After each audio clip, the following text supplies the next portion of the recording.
What's the most important ability a race driver possesses?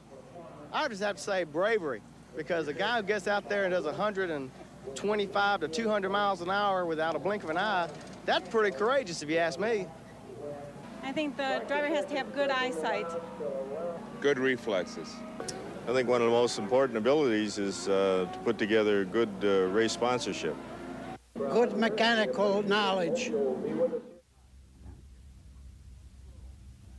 Hi, I'm Skip Barber. Sure, all these factors matter, but we've found that intelligence and determination are really the main ingredients. What we'd like to do in this presentation is show you the areas of skill that a driver needs to master and the areas of knowledge that he needs to acquire, and then put these skills and knowledge in a logical progression so that you can see what the race driver has to do to really go faster.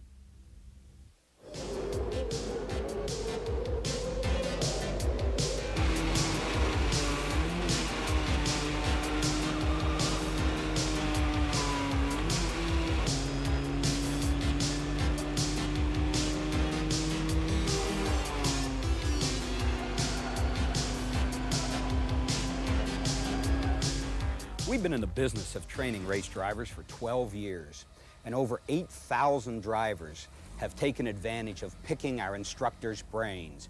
Dozens of race drivers with over hundreds of years of racing experience between them. Some of them have gone on to greater things. A certain fellow from Kentucky doesn't feel he needs to work for us anymore.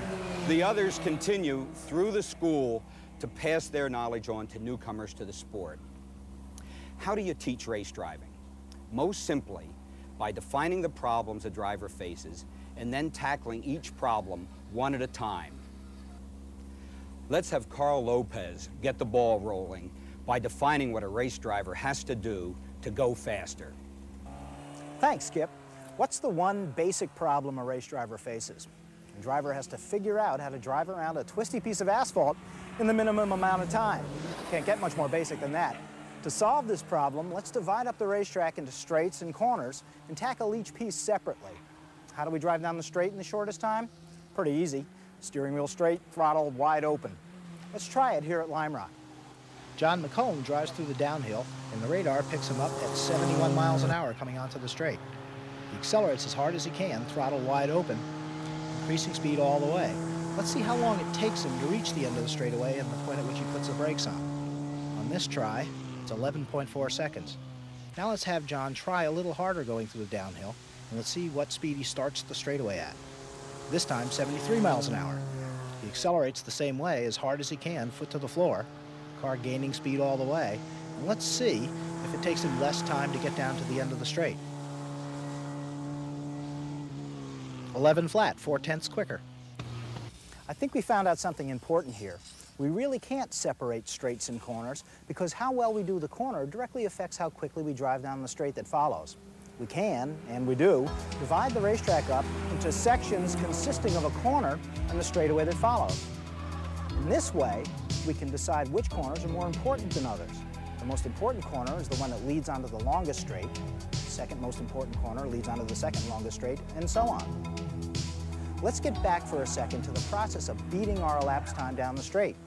Last time, we tried harder and went 2 miles an hour faster through the corner. We can keep trying harder and harder, but at some point, there's a limit to how hard we can drive the car. Let's take a look at what the limit means. In its simplest terms, the limit really means just using 100% of the car's potential ability. Now, a car can only do 3 things. It can accelerate, it can decelerate, and it can corner. The essential difference between a race driver and someone who drives a car on the street is the race driver is always interested in extracting 100% of the potential ability out of the car. There's a strong temptation to get wrapped up in technical mumbo-jumbo when you talk about the limits of a car. Drivers think about changing shock absorbers, sway bar settings, wings, camber angles, caster angles. But for a moment, forget about all the black magic stuff and think of a car as merely 4 patches of rubber in contact with the road. It's the ability of these contact patches to grip the asphalt that determines how well the car accelerates, brakes, and turns. Now, driving a car to the limit of its accelerating ability when it doesn't have a ton of horsepower is relatively easy to do. You just keep the throttle to the floor and there's no problem with wheel spin. However, when you move up to a car with 750 horsepower, it takes considerable skill to accelerate a car at the limit of its ability to do so. Let's explore extracting 100% of the cornering ability out of the car. Now, we said we wanted to drive down the straightaway faster by driving through the corner harder. By harder, we mean using a greater and greater portion of the tire's ability to provide cornering force. Now we can experiment with the maximum cornering force of a car safely on a skid pad. What we'll do is just turn the steering wheel a bit and drive away. Now at low speeds, here 20 miles an hour, it doesn't take much traction to keep the car turning. But as we go faster and faster, the percentage of traction in the tires that it takes to keep the car on the circle gets higher and higher. Here at 38.5 miles an hour, we're up to 98%. At the limit, or 100% of the traction in the tires, we've got the car up to 38 3/4 miles per hour. Now there's a radius that coincides with this. We're turning the car in a radius of 100 feet. What would happen if we decided to go faster, if we pushed on the throttle some more? Would the car roll over on its side? No, it would take that extra speed, but it wouldn't on the same radius. The radius would increase, in this case to 106 feet.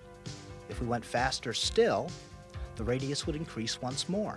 Here we're at 41 miles an hour at 112-foot radius.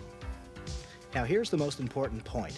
Once a car is being driven at the limit of its turning ability, the radius of the arc is directly related to the maximum speed you can carry on that arc. Let's try this straight again.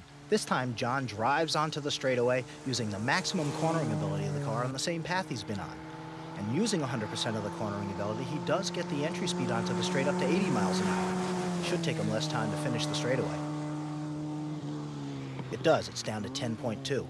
But now let's use what we just learned about the radius and let John go outside, inside, outside on a big arc, and he's at 80 miles an hour without using the car very hard. Now let's have him use the big arc, but drive the car at its limit. His exit speed is up to 97 miles an hour.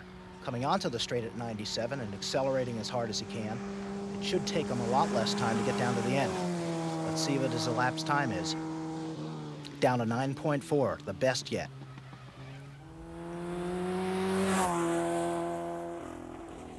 This whole business of running long radius arcs through the corners is the crux of finding the racing line.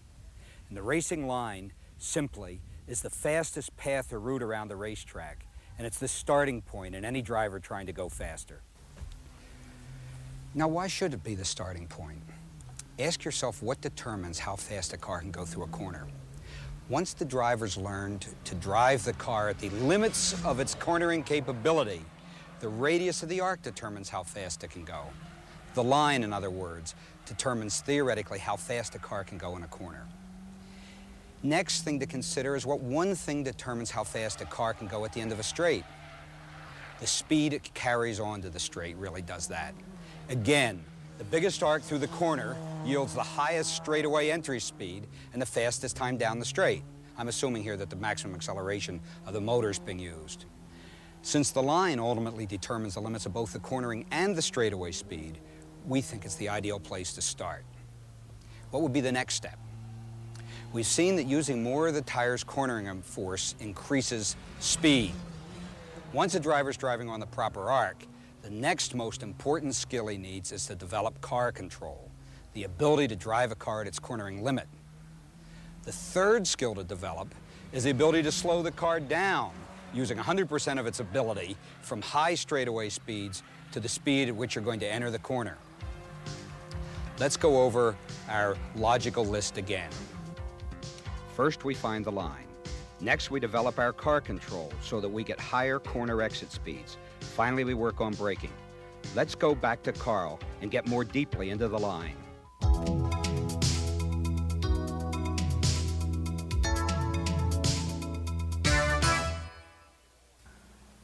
Okay, let's start with a simple corner. What we're going to try to do is to make the biggest possible radius arc through this piece of road that we can.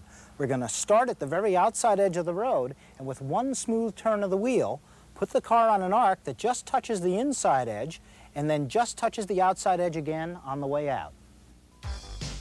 Let's take a look at our reference points. We have the turn in, the apex, and the tracking out point. What we'd like to be able to do is, with one smooth turn of the wheel, connect these 3 points with an arc with a constant radius to it. Let's take a look at how the steering wheel is turned. What we'd like to do is to get to our turn-in point and turn the wheel once, just enough to set the car in an arc that touches the inside edge of the road at the apex